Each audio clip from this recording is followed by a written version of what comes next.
Okay, good morning, everyone. Welcome to our November 19th, 2024 meeting. This is a hybrid meeting, so just so you're aware. Anyways, I'm going to call the meeting to order and start off the land acknowledgement. We respectfully acknowledge that the Township of Havelock-Belmont-Methuen is located on the Treaty 20 Mississauga territory of the Mississauga and Chippewa Nations, collectively known as the Williams Treaty First Nation, which includes Curve Lake, Hiawatha, Alderville, Scugog Island, Rama, Haute-Soleil, and Jardine Island First Nations. The Township of Havelock-Belmont-Methuen respectfully acknowledges that the Williams Treaty First Nations are the stewards and caretakers of the lands and waters in perpetuity, and that they continue to maintain this responsibility to ensure their health and integrity for generations to come. I'm going to remind Council of declaration of pecuniary interest. If it arises, you can declare it then. And ask everyone to please turn your cell phones off and just so it doesn't disturb the meeting or put them on vibrate. So we have minutes here from the regular council meeting of November 5th. It's all in order. I'll look for a motion that we receive those minutes. Moved by Councillor Clements, second by Deputy Mayor Webb. All in favor? And that's carried. All right, so we're going to move right into delegations and presentations. And our first delegation here is Pat Schick with Dual Engineering with regards to the George Street construction. Pat, I'll invite you up.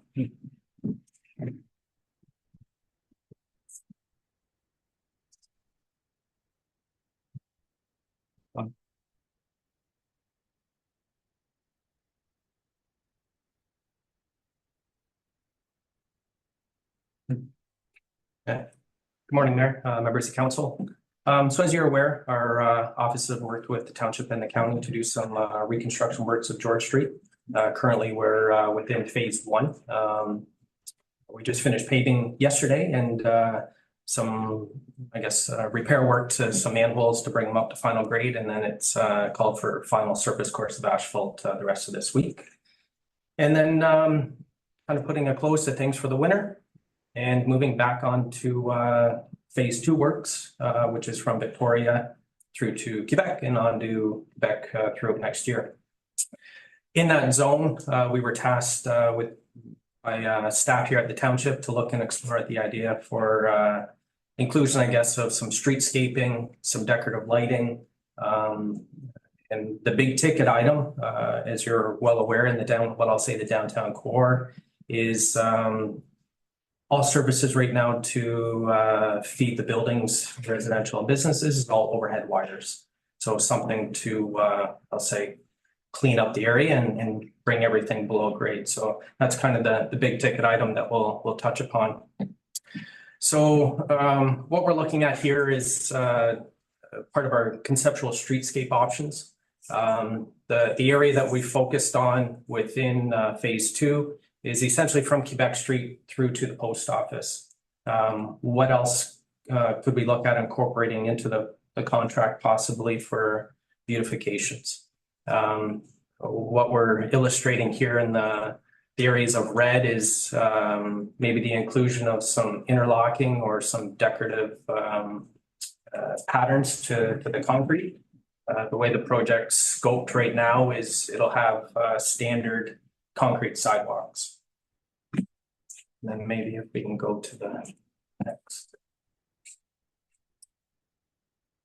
So similarly, we've just blown up some details of the main intersections, and they might be a little bit smaller or hard to see, but yeah, you can see some pictures here that just kind of create some it's essentially contrasting within the area.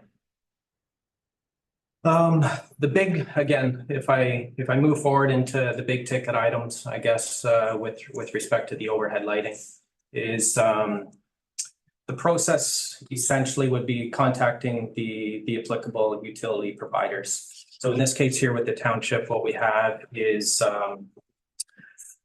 hydro is overhead, and I have Bell that half of their lines, I guess, are south of the buildings along this section of George Street, and they come in from the back, so along at the rear of the buildings. There are some belt ducting that do feed in from the front. And then on the overhead poles, we have our cables and East Links and the internet providers. So there'd be coordination with, you know, a variety of parties here, I guess, to try to orchestrate to go below grade. It's not an easy undertaking, and with that, you know, there's financial, quite a significant financial obligation that would have to be considered to move forward.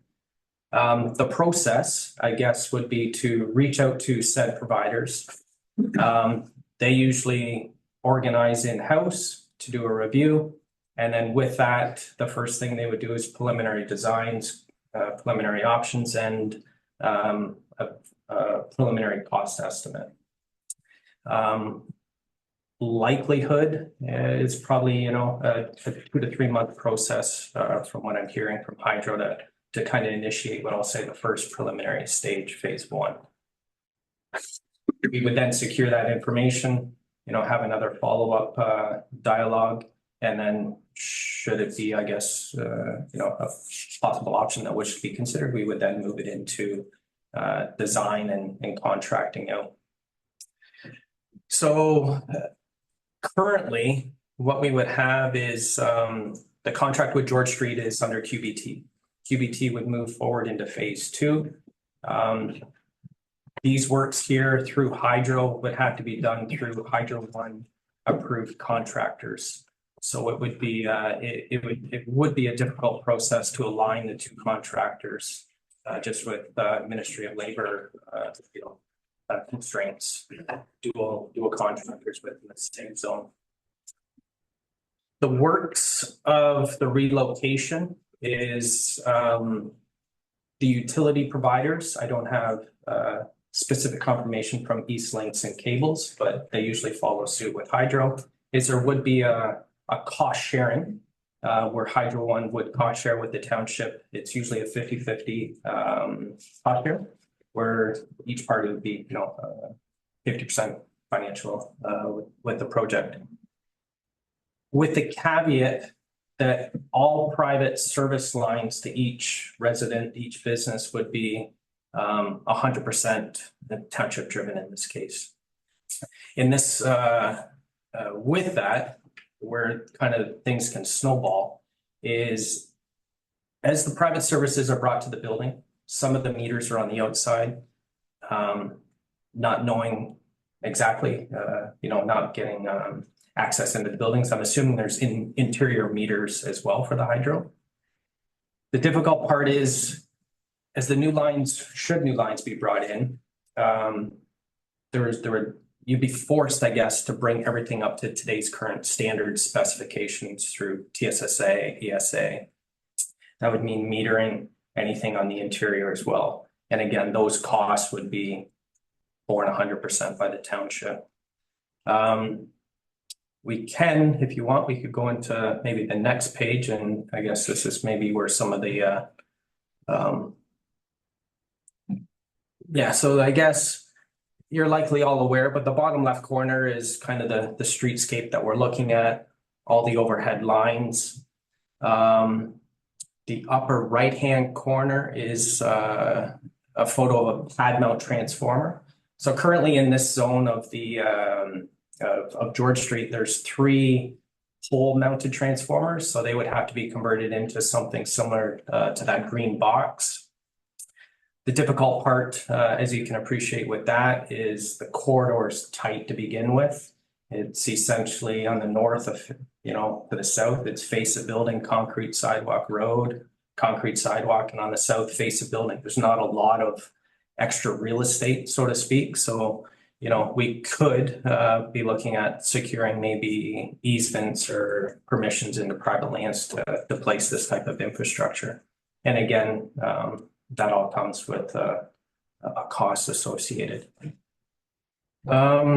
The top left corner is what I was illustrating or indicating before about private service meters that we would have to entail. As that work takes place, what I'm being told is every service provider would be triggered by its standalone connection. So there's, multiple permits that would have to be acquired for each individual residence or business in this case.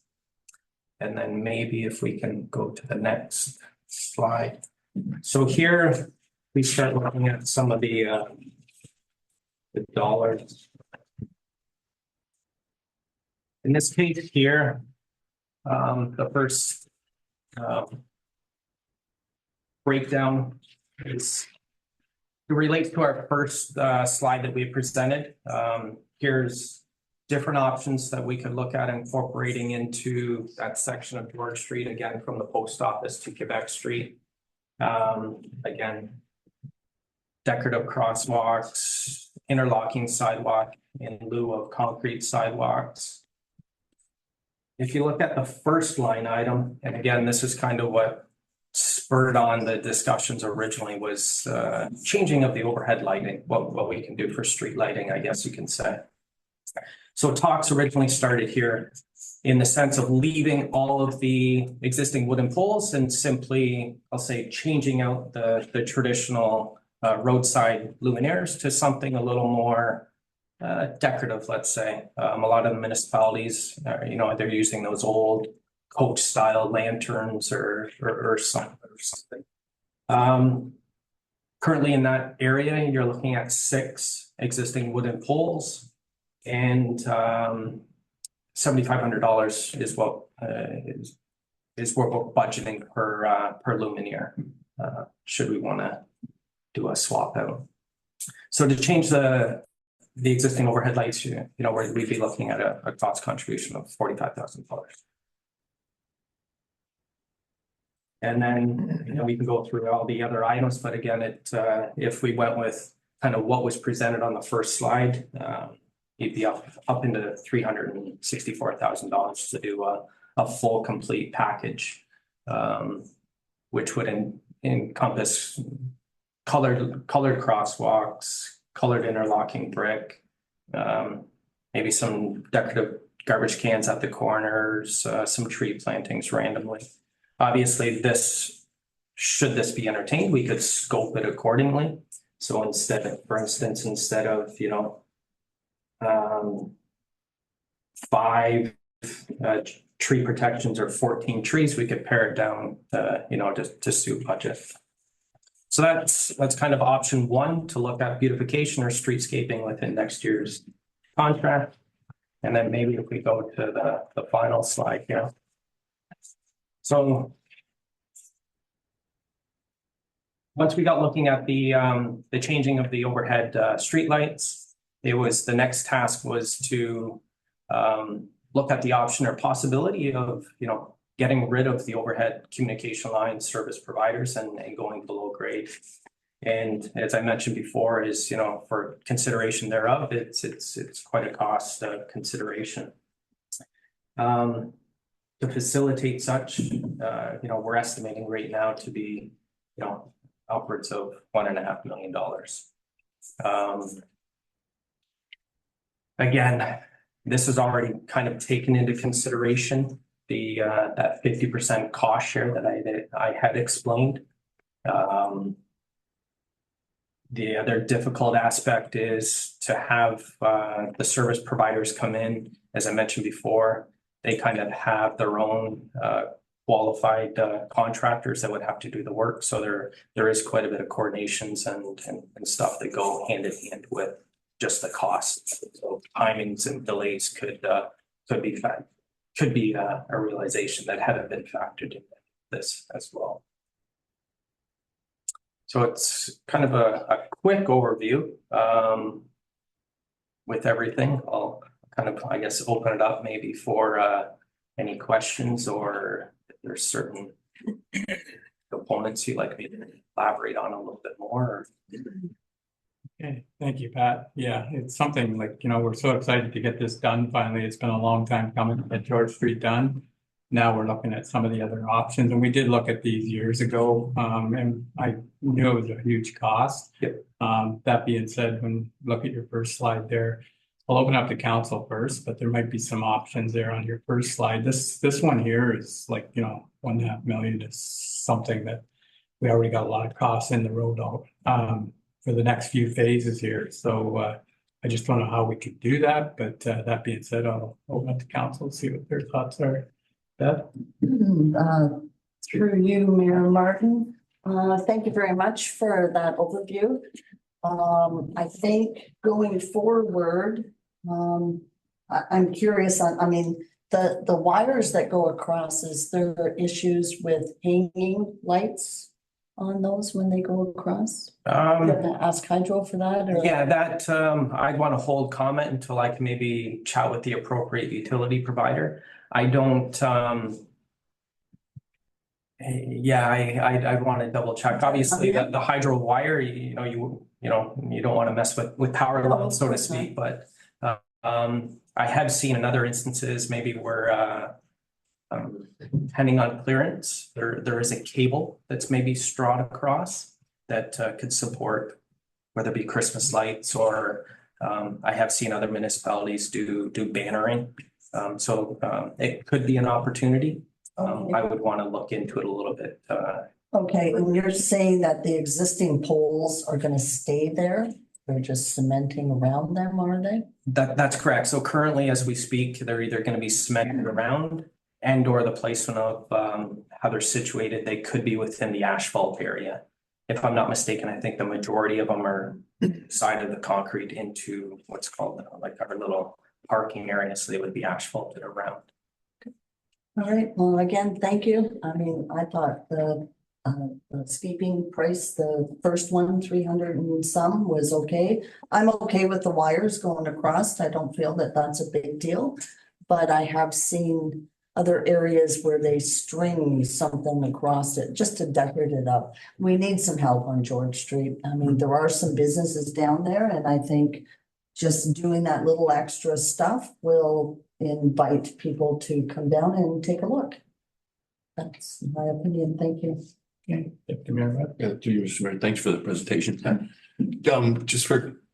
you explain, sorry, back to the other one, dude. Yeah, concrete encased. You explain what that is? Yeah, so the concrete encased upgrade. So with that, with hydro, if we look at it in the sense of digging a trench and as opposed to digging a trench and just simply laying the wires or cables directly within the bare soil. There's two routes that they make, that meet code and you have to go through. One is placing a rigid PVC conduit, usually about 4 inches, and then you simply span your wire through that. In this case here, because of it being within the road, what you're mandated to do is same thing, dig a trench, place PVC rigid conduit, and then you have to encase everything in concrete. Okay, no, I'm just looking at the pricing because like you have that there and then below I go to 5 and it's buried hydro. And to me, they bought both the same thing. Oh, yeah, no, sorry. So the concreting or the concrete encased duct bank would more be, I guess, the labor and efforts of simply placing the concrete and maybe some of the ducting. The actual line item as specified below, that's your copper wiring and the labor and such to place the wiring. Thank you. So you referenced that Hydro and the other companies usually come in at a 50-50 partnership on. Yeah, so typically my last talks with the One Hydro One representative, and again, I can't verify with Eastlink, and I believe it's Eastlink out here in Cogeco. From past and previous experience is yes, they share the same 50-50 cash contribution. Again, in this case here, preliminary talks have indicated that there would be a 50% cash share for the works within the road allowance for the primary and secondary cabling. Now, all the services that go from the main feed line to each business and each resident, they don't, or in this case here, I'm being told, Hydro One would not cash contribute towards that. It would be a financial 100% contribution by the township here. So is any of that 50% represented in these numbers? Yeah, based on kind of previous workings that we brought forward, this would be indicative of that 50% contribution for the main line of hydro works. So this would just be ours, and then there'd be another chunk of money that would have to come from hydro to cover their half of this. That's correct. Okay, Yeah, that's just yeah. trying to get my head around the real number here, right? Yeah, So yeah. Based on, based on our projections, the next stage, should it be considered, would be to reach out to the appropriate provider. They would have to go through and do their preliminary design.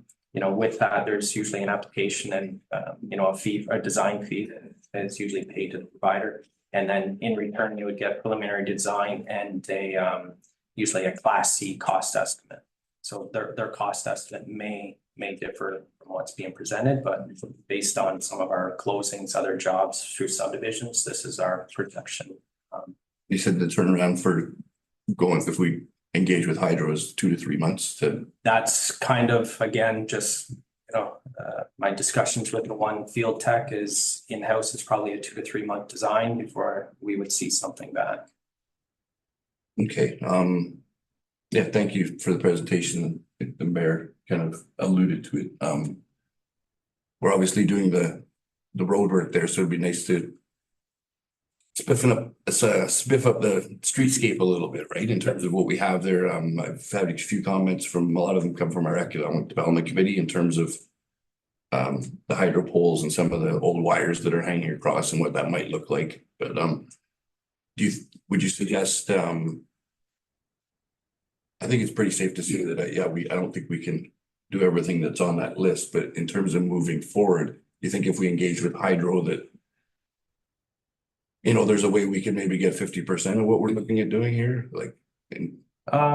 because obviously we're under a time frame here in terms of phase 2 is going to go ahead next March or April, no matter what, right? So we have to get our ducks in a row if we're going to do this. It's got to be ready and approved by March or April. So I'm just looking to your knowledge in terms of. Yeah, so sorry, if I understand the question correct, is if we were to reach out to the appropriate provider and seek 50% cost sharing. Well, basically what I was saying, and these discussions would have to be had through council, but say on that list, say we decided, well, we just want the decorative lighting and 1 or 2 other things out of the, say 2 or 3 out of the 7. Yep. And then engage with hydro in terms of moving that forward. Would you suggest that? Yeah, so the items that, if I understand correct, the items that we'd be referring to would kind of be in the first spreadsheet. Okay. There's trees and interlocking. Those items there would be wouldn't be applicable to the cost sharings from Hydro One. They would. Yeah, no, I understand. I'm not too concerned. I'm not too concerned about the interlocking brick in that. Right now, I'm more concerned about, as I said, the decorative lighting and things like that. So they said maybe we can't do the bell and maybe we can't do the internet and stuff, but maybe we can do the hydro, right? So yeah, so that we could look at the decorative lighting now with that. Yeah, we have. Yeah, so I have it shown on both line items. In the first one here, the decorative street light mounted to the existing wood pole. 6 of them being required at a cost each of $7,500. Because of that being an improvement, I would have to double check, but I don't believe that would be open for a cost sharing. I don't want to say for certain. I'd want to double check that. For sure, we can still go back and try to communicate with in this case here, Hydro One.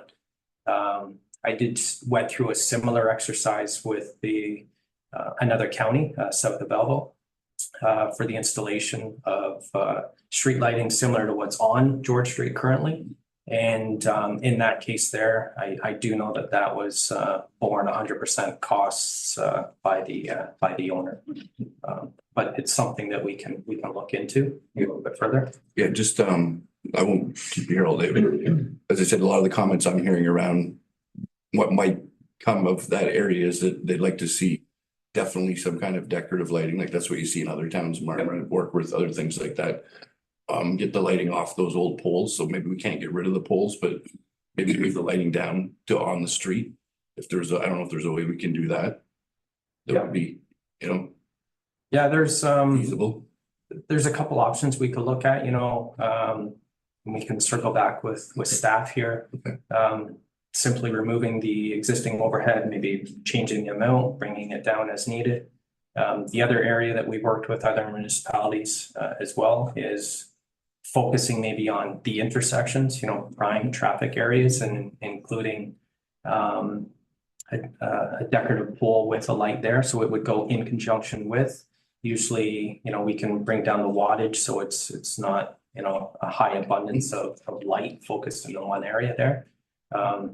We can look at that as well, and again, present some drawing concepts for further consideration. Yeah. Thank you very much, Pat. Thank you. So Pat, if council wanted to, we're gonna look at this more, so the timeline there, Deputy Mayor saying, as far as some of these decorative things, looking at the picture with the poles and all that. If we weren't to go with the second page there, but we're looking at a few decorative lights along there, whether they're on the pole or a separate pole on the ground with there could be a height problem with the wires that are already on the poles. But if we wanted to bring something back to you, maybe an idea that we were looking at a little bit of this decorative thing to try and, whether it's just the intersection or right down George Street, whatever we come up with, what's the timeline that we would have to get back to you by, like a month, 2 months? Yeah, obviously, with the contract being in place currently as it is, the sooner the better. However, with that, we are, in this case here, fortunate that we're gearing up for a winter shutdown. So we do have a bit of time. With that, again, just based on some of our recent closings, usually there's been about a 60 to 90 day for securement of materials that we've been finding on some of our other projects. And then obviously discussions would have to be had with the contractor. So if something could be, entertained with, say, our offices and the contractor early up next year, even the end of January or something, I think we would still be in a good shape to move forward. Okay, so yeah, I was just looking at the pictures of with the streets there, or with the poles on the one side. So without getting into outside of what we're supposed to be doing, I just wonder if there's an opportunity to, if we were to put separate poles, decorative poles, the steel pole with the I've seen them somewhere else. If we were to put the conduit in the ground, from what I understood, if it's not crossing the road, it would just be the PVC conduit in the ground. Before we do the sidewalks and things, if we were to put the conduit in and have it all ready for the lights, without purchasing them yet or whatever, but at least setting ourselves up. Yep. That probably could be an option. Looking across the road on the south side of the road, it's the darkest side, but I don't know if there's hydro over there. So that's something that I would like to get into, as far as like you say about the height of the wires and putting a pole in there. You might not be able to, but on the other side of the road there is no poles. But if you were to put some decorative poles on that side with fancy light, if the conduit was in the ground, it's something that we could come back at any time to add them in. That could be a first phase, is make sure it's done before the road's paved and the sidewalks are poured, kind of gearing up for it to give us some time. But that would be discussion leading up to, the new year here, I guess, and we'd have to have something in place by then if we were even considering it. It may be just be happy with what we got. I don't know where we're going to go. We're just going into budget now, so that might be something that, but we are hoping that we can do something better than just what's there. So hopefully we can have some discussion as a group to see, how we all feel. Yeah, for sure. No, I think, with the vast amount of works that will be undertaken in 2025, it's a prime window of opportunity, and the works are all currently, back towards Oak and Victoria. So there's still works that have to progress, I guess, westerly.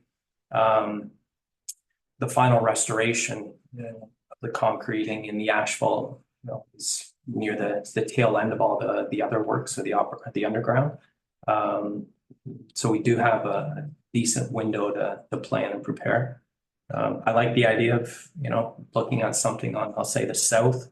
There is a high shadow that you're gonna get from the taller buildings on that side as well. So, yeah, I think between, I'll say spreadsheet number one and maybe looking at some lighting, there's definitely something that we could work within the scope of the project. Okay, thanks. Through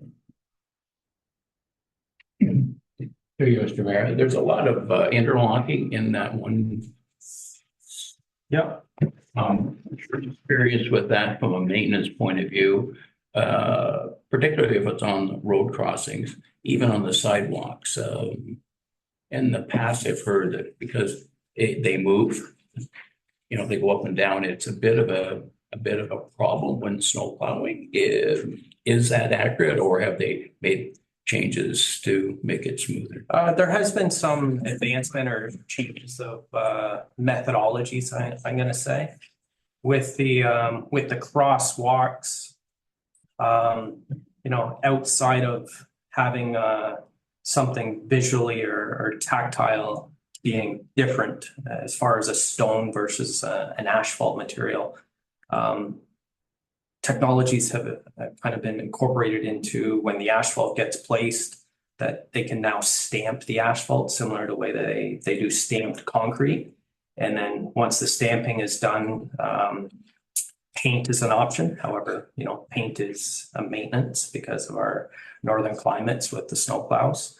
There is also another option where they take a radiant infrared heat and they overlay like a rubberized material. And with that, it could color pigment blues or greens or red. And you do get an interlocking or a brick pattern.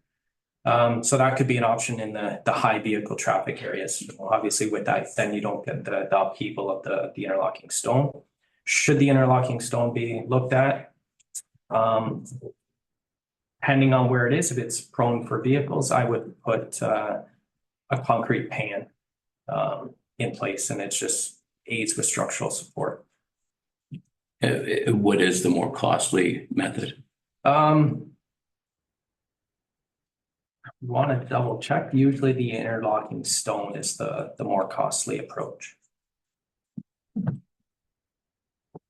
Some of the things that we'll probably bring back to you as far as see what we're even considering, and then try and incorporate it in and see if it's possible.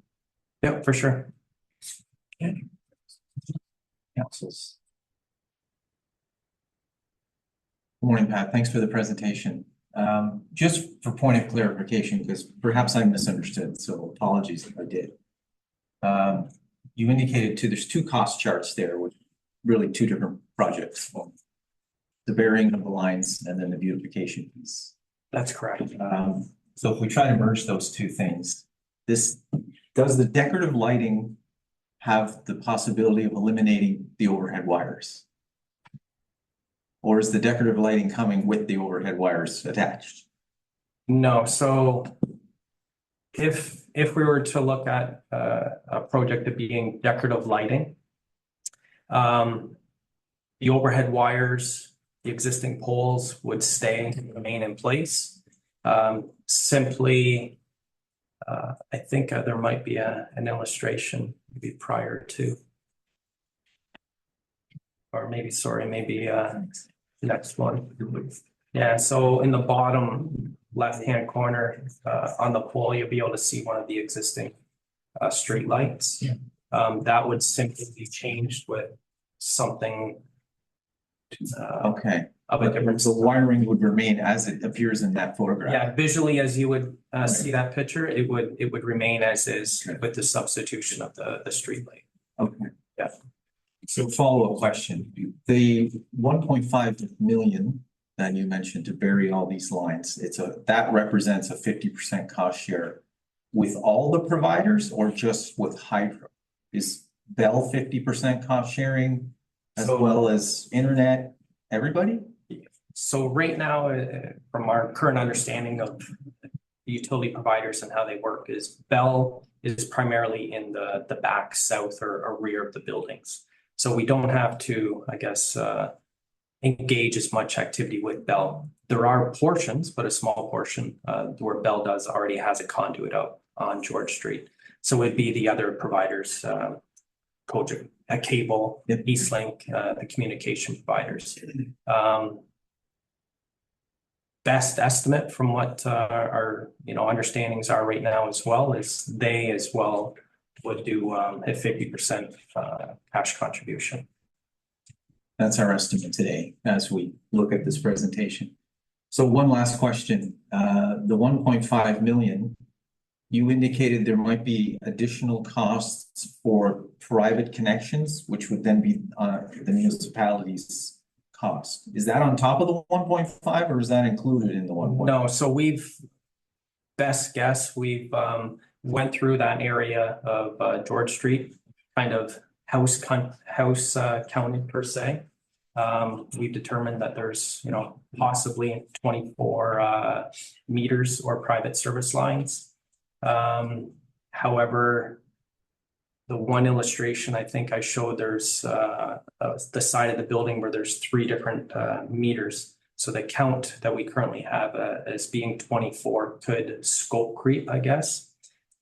So we have provided in that 1.5 a count of 24 units, and those dollar figures are included in that 1.5 number. Okay, thank you. Okay, well, thank you, Pat. Is there any other questions from council? So I'm sure you'll be hearing from us again once we get some time to digest this and see if there is any opportunities here. So moving forward, I think for today, we'll receive your delegation and then we'll get together as far as and speak specifically to some of these prices and options that we might have or questions we might have. So, okay, so motion to receive the delegation moved by Deputy Mayor Webb. Second, Councillor Clement. All in favor? That's carried. Thank you. Thank you. Okay, next on the agenda is Lori Inglis. So with regards to the Norwood Hospice, so welcome. Good morning. Thank you so much for having me. I know how busy you are, Mayor, council members. I think it's really wonderful that I have this opportunity to speak with you about Hospice Norwood. I was here, I think it's ages ago. Few new faces in the room. Anyway, just wanted to give you an update of where we are. Talk a little bit about the hospice, obviously. Our partnership with Hospice Peterborough. Some of the fundraising that's going on. Communications, our financials, and some next steps. So, and then we'll maybe save questions till the end, and I'll be happy to answer whatever I can. So first of all, Stewart House. As probably all of you know, Stewart House was gifted to Hospice Norwood by John Stewart and family after his dad, JJ, died. And we were very grateful. JJ certainly looked after the outside of the house, and it was solid, and for a century home, it was wonderful, but we did have to renovate the entire house. So we started ripping off wallpaper, decided when the lath and plaster started coming off that, maybe we needed to do more. So we gutted the house totally. We have spent about $200,000 perhaps on renovations in the house. New HVAC, everything. Sprinkler system. We've added an accessible bathroom in the home on the bottom floor. We've also put a parking lot in the backyard. So we basically took up all the sod, and so now we have the ability to utilize the backyard instead of parking on Highway 7. Because of course we are located right in Norwood on Highway 7. We put up a privacy fence just for the neighbors because eventually we'll have ambulances, etc., coming in, and we didn't want light shining into their windows. So we still have to widen the driveway. We have to take off an old summer kitchen when we build the two beds. So, and I'll get to that in a minute, because we do plan to build an addition to the home, which will house the 2 hospice beds. It will also have a nursing station, laundry room, other facilities. So our partnership with Hospice Peterborough has been really, really important to us. Basically, it's allowed us to be sustainable, and we had to change our strategy. At first, we were planning to be sort of, and I think last time I was here, we were talking about being a standalone hospice. When we looked at other hospices, the cost of operating a hospice, because the government will give you money for the nursing beds or for the nursing period. Everything else is basically, it's got to come out of fundraising. So, and Warkworth, and this is a couple of years ago now, they have a hospice, and they were looking at almost $800,000 a year operating costs. So we thought, that's a lot of money for a small town. So what we've done is we've partnered with Hospice Peterborough, and we investigated a number of hospices in Ontario that have sort of this satellite hub and spoke kind of operation. So the main hospice is, like, for instance, in Ottawa, and then they have several hospices that actually, sort of report into the main hospice, but they're satellite locations. And it really allows the hospices to be sustainable, because you don't have to hire an executive director. And you folks know, because you're counting your dollars and cents all the time too.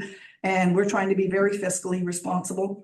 By partnering with Hospice Peterborough, we've allowed ourselves to be, we believe, fiscally responsible. So we have also, we're extremely excited because we've also just hired a Norwood program coordinator. And so she's totally dedicated to us. Her name is Edna Latone, and some of you may know her because she was running the seniors program here in Havelock. So she has a wonderful link with our community, and specifically Havelock. And we also have another part-time employee, Barb Ross, who actually lives in Havelock. So they work about 3 days a week out of Stewart House, which is what we're calling the hospice.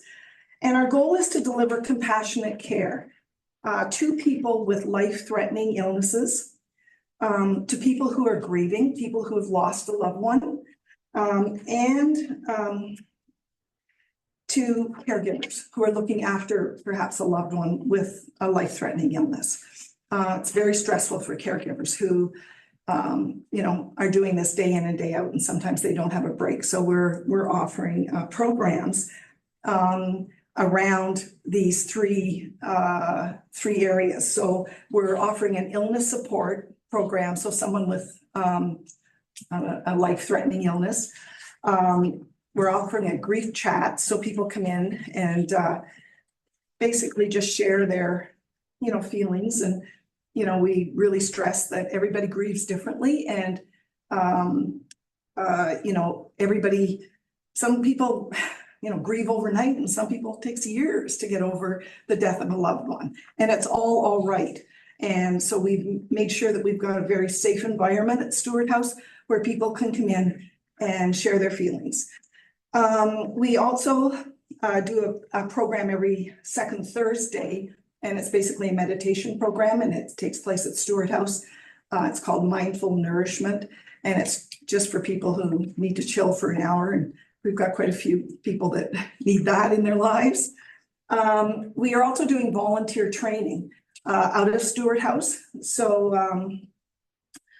we've got right now about 30 volunteers that are trained, and it's a 30-hour training program through Hospice Palliative Care Ontario. And these volunteers help us with the grief chats and with the illness support chats too. So they help people in times of crisis.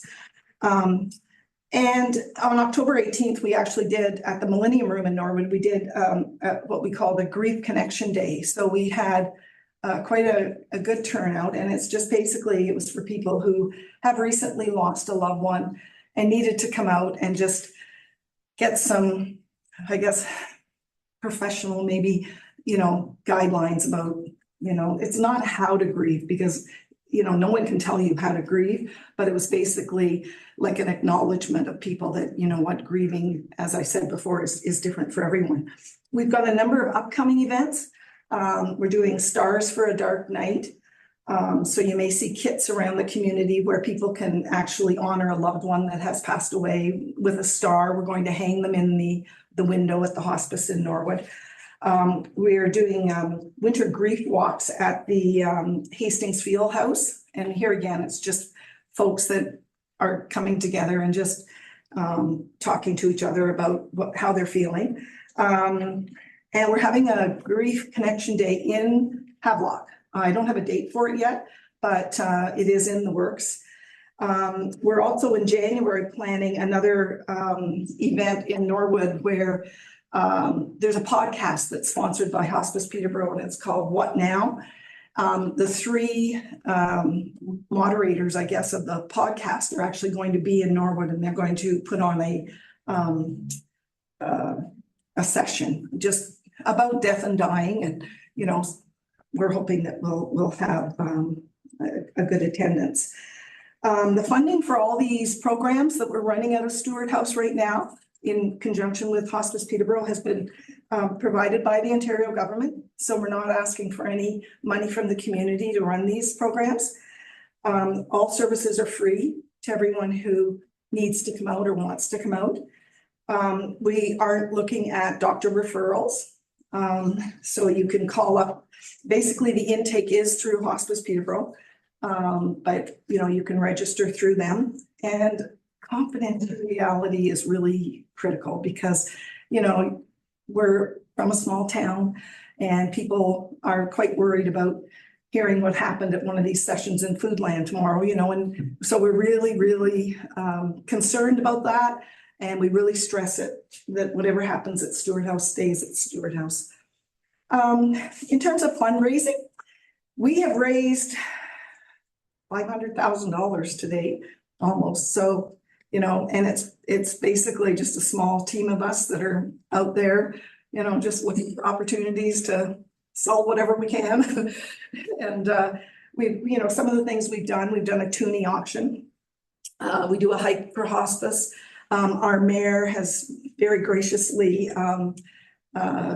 he has sponsored a golf tournament every year, and we do a hot rods for hospice and a yard sale, and we usually run the 50-50 at the Norwood Fair. So all of those things are kind of yearly events now that certainly help us, and we do get a fair. We don't get as much yet in terms of in memory, but once we get the beds in, then we will get money in memory of people. In terms of communications, we do publish newsletters as we feel that they're required. We don't do them on a totally regular basis because we feel like if we've got something to say, that's when we should put the newsletter out. We do have Facebook, Instagram, obviously a website. We have a donate now button, and public meetings also as required. We did a community mail out and lead. So we mailed this out to all the postal codes in our area. So we really are trying to support certainly, Norwood, Havelock, Hastings, Duro-Dummer, all of Duro-Dummer area. And so what we did is included all the postal codes for these areas. And I'll leave some here, and certainly if you have someplace that maybe you can display them if people are interested, there's numbers to call and people to call. So we've done that. What we found is that the community has been extremely supportive. In terms of, as I said, financials, we've raised $500,000. However, as you know, you've just been talking about the costs of, doing anything. We want to tear down the old summer kitchen on the house and build the 2 beds. I have just recently put through an expression of interest with the Ontario government, applied for funding. Here again, it'll just fund the nursing staff But if we get the go-ahead, we haven't done this until we get the money from the government, because once again, we're trying to be fiscally responsible. And so once we're really hoping, we've got a really strong expression of interest, we think. And of course, being in partnership with Hospice Peterborough makes it stronger. So we're hoping that if we get the go-ahead from the government, that we can get the 2 beds. We'll rip down the summer kitchen, the old summer kitchen, and we will build the 2 beds. So we will actually have people, that can end their life in the hospice beds. So we submitted it in September. I'm hoping any day we'll hear, whether we've been approved. There are 79 beds available in Ontario. We're asking for 2, and we're asking it in partnership with Hospice Peterborough. So Hospice Peterborough has 10 beds. So they, in fact, will have 12 beds. And that makes it more, well, here again, more sustainable, certainly for everyone. We're also, we had said before, because we've done this before, we've applied before with an expression of interest to the government and have not had the money come through. But we are this time going to ask the government for capital to build, because as you folks know, the costs of everything, especially since COVID, has skyrocketed. We thought we'd need perhaps $1 million total to do the renovations and to build the beds. And now we're looking at probably, it's going to cost us at least $800,000. And one of our board members is a building inspector, so she's been helping us with some of the costs, but it's going to cost us at least $800,000 to build the 2 beds. So the government will give us $500,000, $250,000 per bed. So if we're approved, here again, so we'll have to go through the application process for that too. But you know what? I'm really hopeful. I think this is we've got a very strong expression of interest, and I've been after our MPP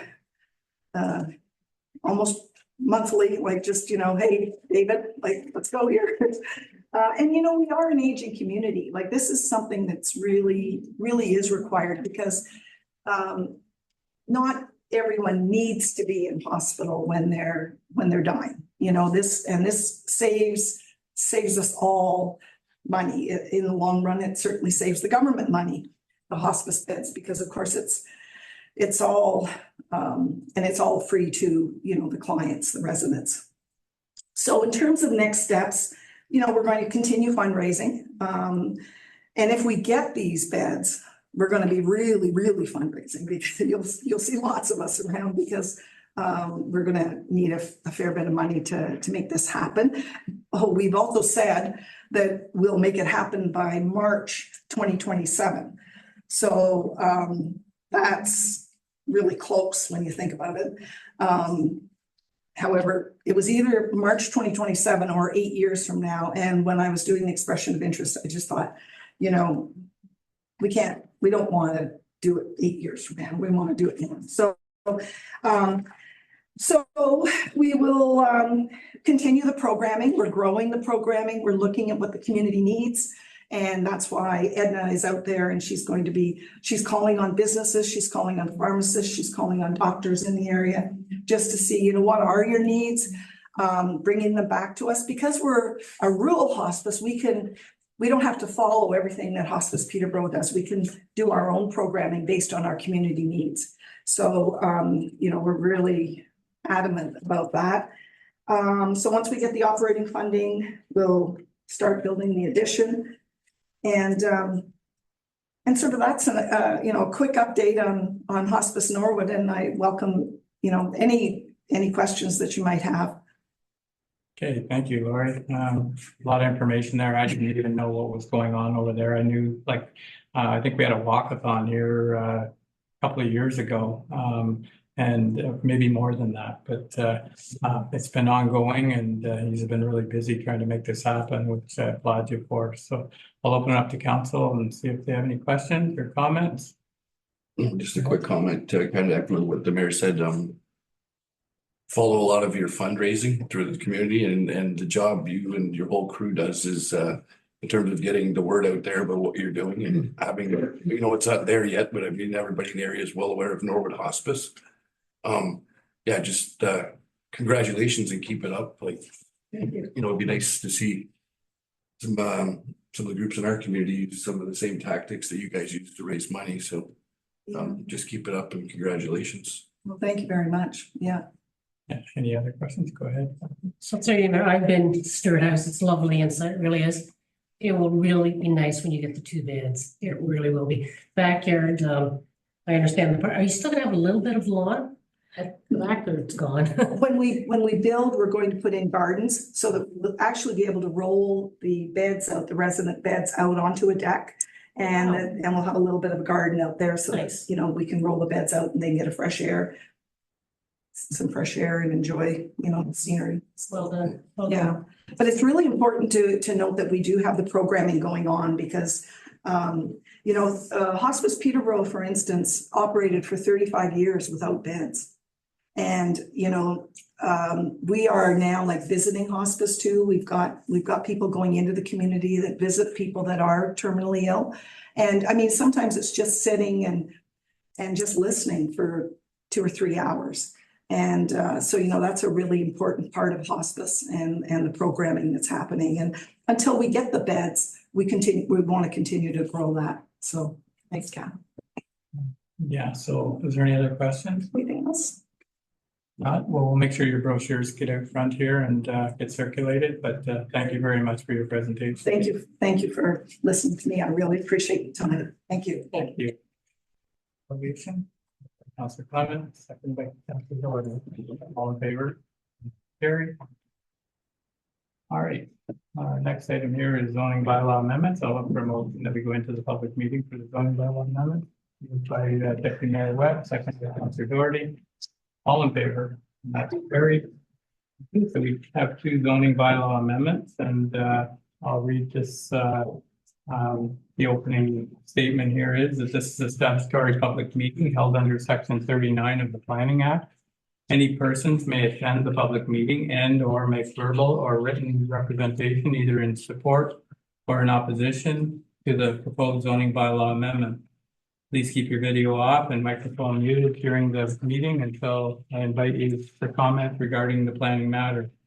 If a person or public body does not make oral submission at a public meeting or make written submission to the Township of Havelock-Belmont-Methuen before the proposed zoning bylaw is passed, the person or public body is not entitled to appeal the decision of the Council of the Corporation of the Township of Havelock-Belmont-Methuen to the Ontario Land Tribunal.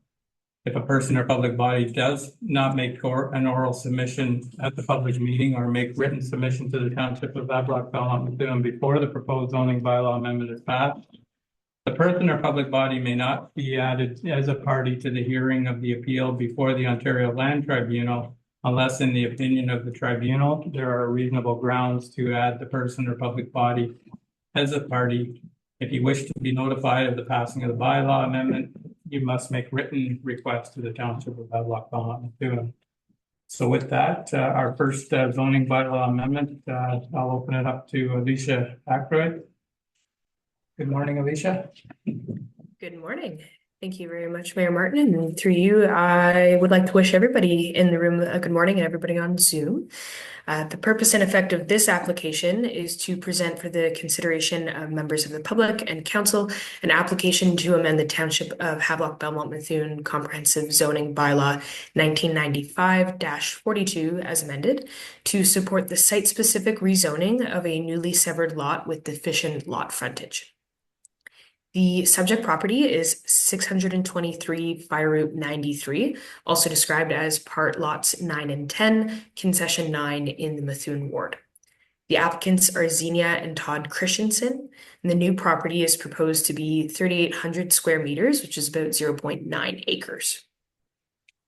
The conditionally severed lot is currently undeveloped, and the applicant is proposing to rezone the severed lot to clear the conditions of the consent application, which includes rezoning the site to permit the resulting deficient lot frontage that has resulted from the severance. The minimum lot frontage permitted in the seasonal residential zone is 46 meters, while the new lot comprises only 45.7 meters of frontage along the lake.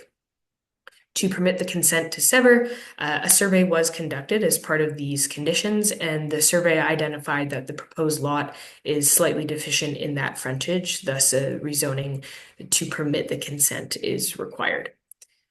In total, the relief from the zoning bylaw currently being requested to reduce the required lot frontage along Cashbog Lake is from 46 meters to 45.7 meters, so 0.3 meters. And the reduction in lot frontage is obviously very small, but because this application is to permit a new non-compliant lot in the shoreline designation, the application by sort of the official plan policies isn't really considered minor because there's a new lot being created. So zoning bylaw amendment, it was required rather than a minor variance.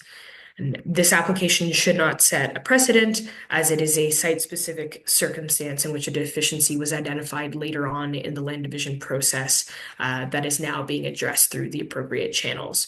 No adverse impacts to surrounding property owners nor to Cashbog Lake are anticipated as a result. So following the review and assessment of this application within the context of the relevant land use planning policies, it is our opinion that the subject application conforms to the growth plan for the Greater Golden Horseshoe, the County of Peterborough official plan, the Township official plan, and is consistent with all relevant provincial policy. Public notice was posted on site and mailed to surrounding property owners in accordance with the requirements of the Planning Act. And of course, I'm happy to answer any questions from council or members of the public through you, Mr. Mayor. Thank you. All right, thank you, Alicia. Okay, the next part of this, I'll be asking 3 times anybody opposed to the application, followed by 3 times anybody in favor of the application, and then we'll get a decision. So for the first time, is there anybody wishing to speak in opposition of this application? Second time, anybody wishing to speak in opposition? Third time, anybody wishing to speak in opposition? Okay, is there anybody wishing to speak in favor of this application? I do see the applicant on here. Senior, did you have anything to add?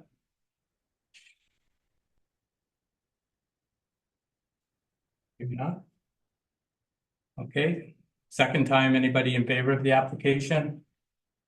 Third time, anybody in favor? All right, then I'll open it up to council here. What's your thoughts? There is a recommendation here. Okay.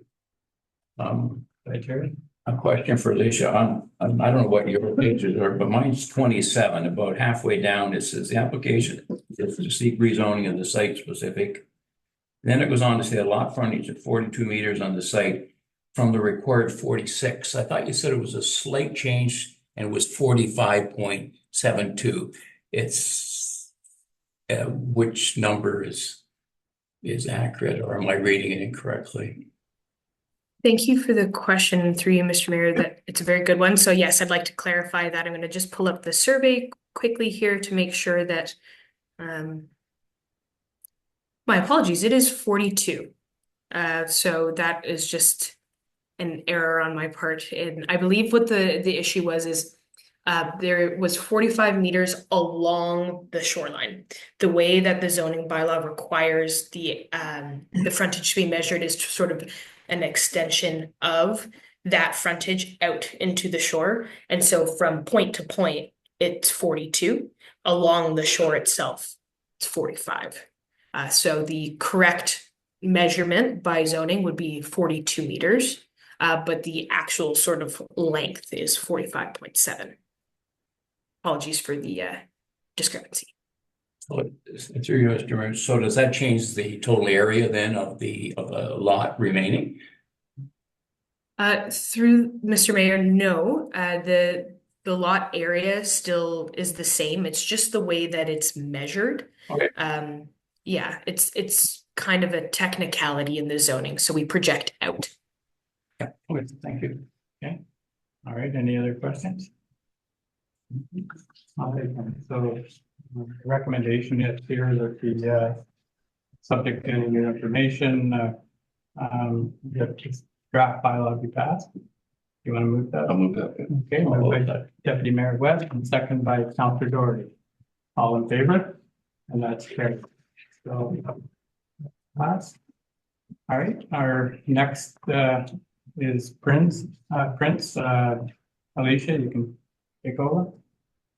Thank you, Mayor Martin. And through you, the purpose and effect of this application is to present for the consideration of members of public and council an application to amend the Township of Havelock-Belmont-Methuen Comprehensive Zoning Bylaw 1995-42 as amended to support the rezoning of a newly severed lot with the purpose of restricting future development on the site. The subject property is described as 97 Fire Route 88 and also described as Part Lot 30, Concession 11 in the Methuen Ward. The applicant is Jason Prince, and the lands proposed to be rezoned comprise 14.5 hectares, which is nearly 36 acres. The site is also partially comprised of a provincially significant wetland that abuts Jack Lake. The consent application is supported by an environmental impact statement, which confirms that there are no other appropriate developable areas on this site, given the presence of the wetland on the property. So to prevent any further degradation of the wetland following the consent that has been conditionally approved, the site is proposed to be rezoned to the environmental protection zone. The site is anticipated to be continued for use by the owner for recreational purposes, sort of going for walks and hikes, ATVing, that kind of thing. And the the landowner and applicant are aware that the rezoning of the site from the current rural zone to the environmental protection zone will preclude the site from any further development unless otherwise permitted by the EP environmental protection zone. This rezoning is a requirement of the consent application and will also have a positive impact on the ability to appropriately recognize the provincially significant wetland, as it is not currently zoned as such. It has been, identified through mapping and then the environmental impact statement, but has not yet been zoned to reflect that on the site. So following the review and assessment of this application within the context of the relevant land use planning policies, it is our opinion that the subject application conforms to the growth plan for the Greater Golden Horseshoe, the County of Peterborough official plan, the Township official plan, and is consistent with relevant provincial policy. Public notice was posted on the site and mailed to surrounding property owners in accordance with the requirements of the Planning Act. And once again, more than happy to answer any questions from council or members of the public. Thank you. All right, thank you, Alicia. Okay, so is there anybody wishing to speak in opposition of this application? Second time, anybody wishing to speak in opposition? And third time, anybody wishing to speak in opposition? Anybody wishing to speak in favor of the application? I do see Jason on here. Did you have anything to add to Alicia's comments? Hearing none. Second time, anybody wishing to speak in favor of this application? And third time, anybody wishing to speak in favor? Okay, I'll open it up. Oh, sorry. Hi, thank you. Good morning, Mr. Mayor and Council. My name is Laura Stone with One Community Planning. I am the applicant for this application.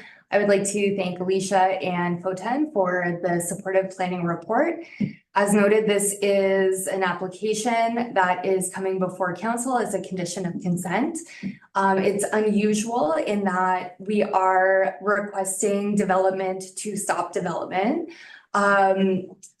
One note that I would like to make about the property is there is a garage that will be considered legal non-conforming.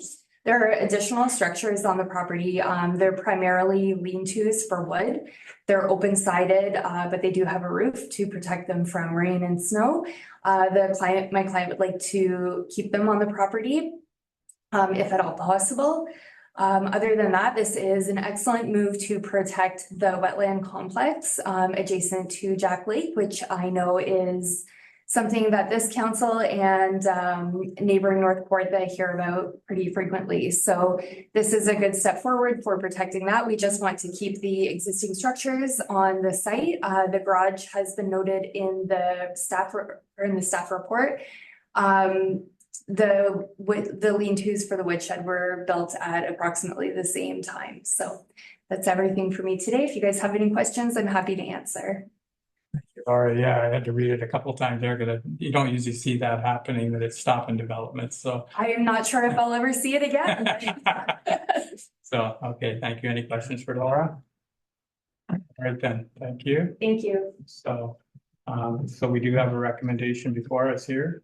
Anybody want to move the recommendation? Moved by Councillor Doherty, second by Councillor Clement. Questions, comments? All in favor? That's carried. Okay, thank you. All right, so I'll look for a motion that we go out of the by Deputy Mayor Webb, second by Councillor Clement. All in favor? That's carried. I just wonder if we could do the bylaws now while we're here and get them out of the way. There's two bylaws farther down the list, so if that's okay with council, we'll get them out of the way while we're here. Move both of them? Yeah. Okay, I'll move both of them. Okay, so both bylaws moved by Deputy Mayor Webb, second. Councillor Clement, any questions around the bylaws? All in favor? All in favor? Oh, sorry. Okay, carried. All right, so, okay, so, next item on here is, planning reports. Samantha, welcome. And first is the request to stop up and close. Perfect. I do have a small presentation here. Yep.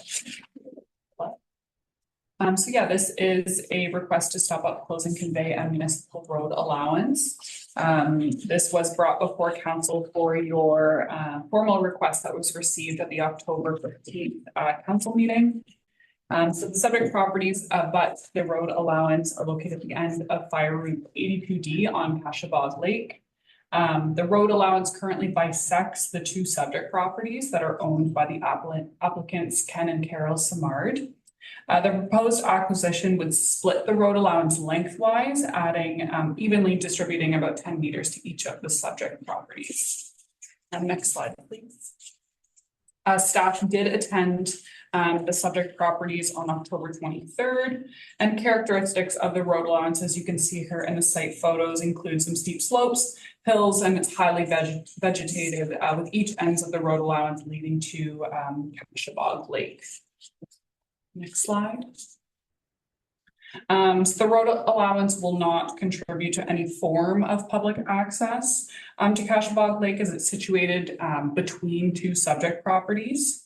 As such, township staff have no concerns with the stop-up closure and conveyance of the unopened road allowance, as it would not perform a useful function to the township's roadway system in any way, as it does not lead to nor abut any public highways. Council's consideration today would be to agree in principle to the request, which would allow the applicants to move forward with the process for a proper application for the stop-up closure and conveyance. Happy to answer any questions.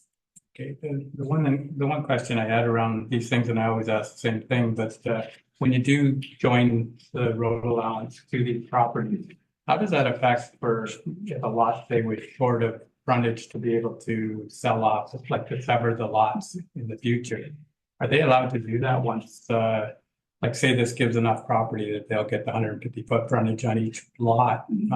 Are we creating more lots on the lake, or is this just to help these lots? It could be in the future that any formal development planning act application could occur, but it would come at the time for consideration with the county if they would like to sever any future lots. As of right now, the subject property that currently abuts Fire Route 82D does have a dwelling on the property. However, the other property is vacant and maybe lead to potential development in the future.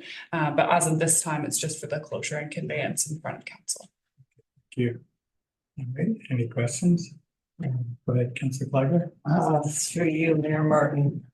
I just have one question. if he sells that other lot, how do those people get in there? If we stop the trail to go in?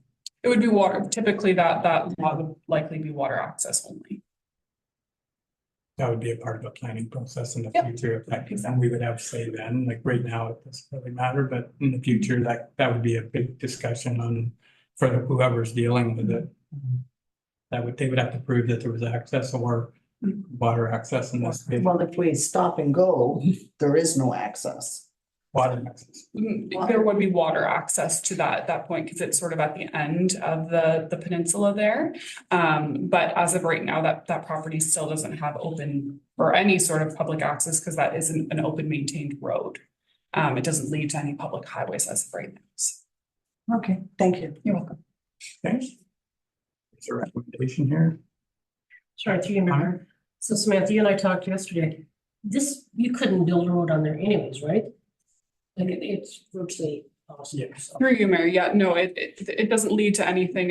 It's on water on both ends. It would serve no means for a roadway. Okay, then I'll pass the motion. Okay, you're moving the motion, okay? By Councillor Clement. Seconder.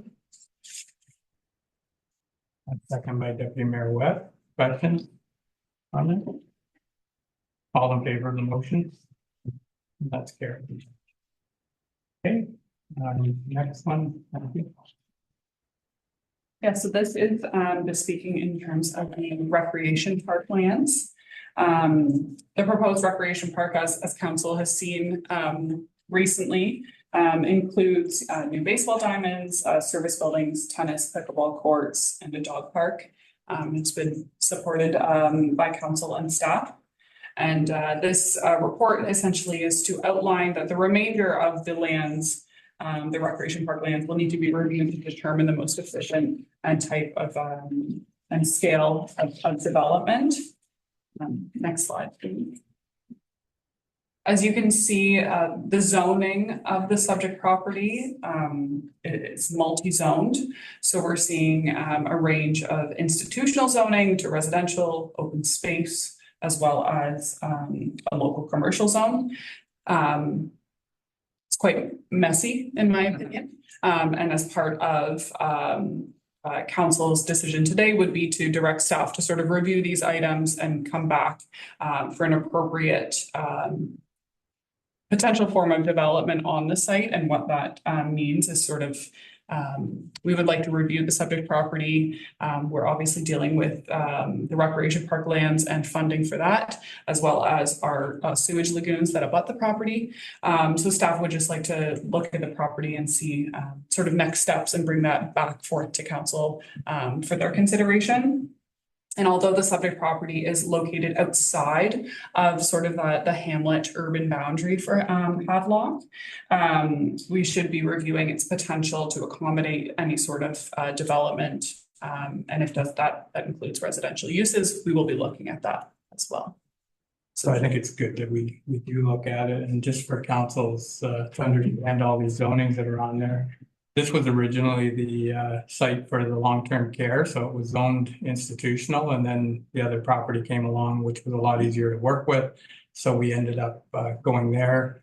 This is just kind of left over from those days when we were looking at a bunch of things for the property when we purchased it. So now it'd be nice to clean it up, and we do have some plans for the property, and it would be ideal if we could get an idea of what's left over that we could possibly do more than just what's planned. So it is a huge property and lots of opportunity, I think. So so the recommendation was that we would direct staff to look at options for what's left over in the property. So Yeah, I'll move that just okay, with the comment in terms of, you kind of already hit on it.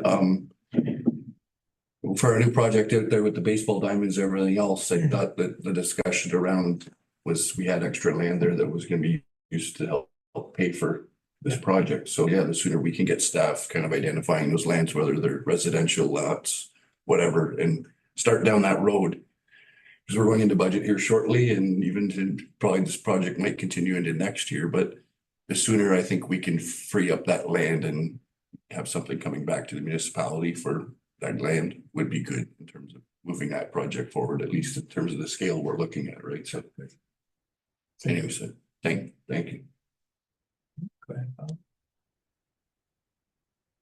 Through you, Mayor Martin, I wonder if the motion could provide staff with some clearer direction with respect to what does council envision being there in the future? What should staff be looking at with respect to what you would like to see there? We probably would have to start out with the survey so we know what we have to work with, but like the deputy mayor said, we did talk about development, like as far as, you know, some housing or something like that, if possible.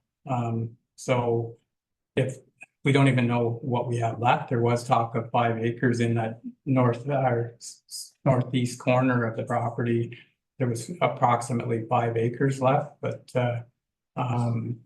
yeah, so it's hard for us to say what we would like to see. If it's a long strip of land, there might be no opportunity there, but it would be good if we could get staff to like a survey is where you're gonna have to start, I think, and lay out the, you know, what was planned there and then see what's left over. We haven't even looked at where the practice soccer field was. It hasn't even came into play yet, and I know there's some environmentally protected area down there, so there may be nothing there, but we need to know what we have before we can make a decision on. Well, yeah, and just, well, for still working on the motion, to me, it'd be give them direction in the identify the land, extra lands that aren't gonna be used as part of our baseball park and everything else.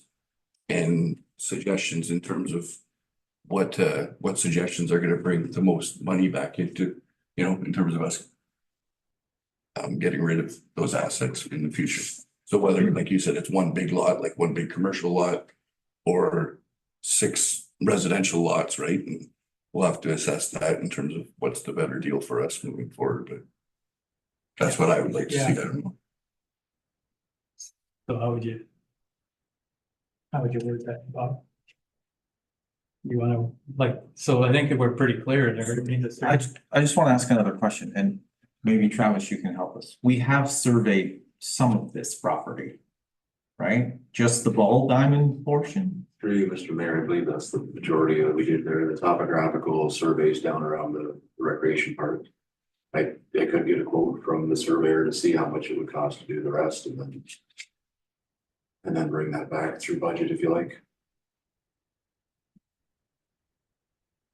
Yes, that's that's probably step one. Yeah, so, okay, so just for clarity, so in terms of the slide with the baseball field plan with everything on it. So if we could take that land, like, obviously this is probably gonna go in phases and we don't know if everything there is actually gonna end up being built, but say we did do everything, if we could identify the land that would be needed to do that entire project, and then take the land that obviously isn't like the rest of the land, identify that and see it to our point, what we could use that for, whether it's residential or something else. Maybe it's nothing to, like the mayor says, maybe it's just a strip of land, but we're hoping that there was 6 or 8 lots there kind of along the road that we might be able to sneak in. You know, to you guys, once you actually get the survey done here. It's true, Mr. Mayor, if it's something like that, like a simple strip along the 8th concession, for example, where we're looking at 150-foot frontage with an acre lot or something, then we can do a draft sketch of that and bring that back to the council's information. We wouldn't have to go to a survey yet, but they would have to survey the lots eventually. Yeah, well, you guys are the experts in terms of what's the best way to maybe divvy that up and have the most return back for us as the township, right? What we can bring in, so. We can work together with that and bring something back for you. Thank you. Hey, Terry, you have a question? That's you, Mr. When we bought the property, we didn't get a survey. Not broken down with all of, like with what. Just did we not get a survey of the property when it was purchased? Like, that's the question. I don't have the answer to that. Typically, you don't always get a survey with a property that size, so I'm not sure if it was requested by. No, it's just a question because we're reinventing the wheel. If we already have it, we got to starting. So that would be our first step. Title search, land registry office, see if there are any surveys available, but yeah, absolutely. If I can do a follow-up question, The light blue is the sports field, am I right? Through you, Mayor, the light blue is the entirety of the property. The sports field is a small portion, so the southeast area. Light blue or the sewage lagoon. Oh, I'm so sorry. The two light blues are the sewage lagoons. The blue outline property is the entire property. But the recreation park encompasses a small portion of that highlighted, sort of transparent blue. Okay, but I thought, was there an overlay of where the ball diamond is and what portion of that land is? Did we have that at some point? It would be, I don't know, it would be as you said, the southeast corner, right? So that North. Yeah, the ball diamond. Yeah. Southeast. kind of that bottom rectangle that's, that juts out next to the lagoons. Okay. Yeah, draw a line yeah, across got there. So the ball diamond, we may as well say, ooh, that's a touch screen. So the ball diamond pretty much encompasses this area here. So that's the portion that we're looking at to determine what we can do with it, or what council wants to do with it. The top portion. So the ball diamond is, okay, down here, okay. Okay. Pickleball and Yeah, that- tennis. Yeah, the whole project. Yeah, so there was a concept plan of the. Yeah, and in that concept plan, I think like Jerry's talking to, we were told it was like 5 acres approximately in that one section on the top northeast end of it. So whether that's a strip or whether it's a big square like you showed there. Yeah, so there was a sketch, a drawing that came to council through one, and it had the arc drawn from the lagoons and kind of circled through here and showed almost 5 acres. And that was dependent on That's right too, there is an the arc. worst case arc that we had at that time. And that's what took a lot of property, that arc from the sewage lagoon, what do you call it before, it's yeah, whatever.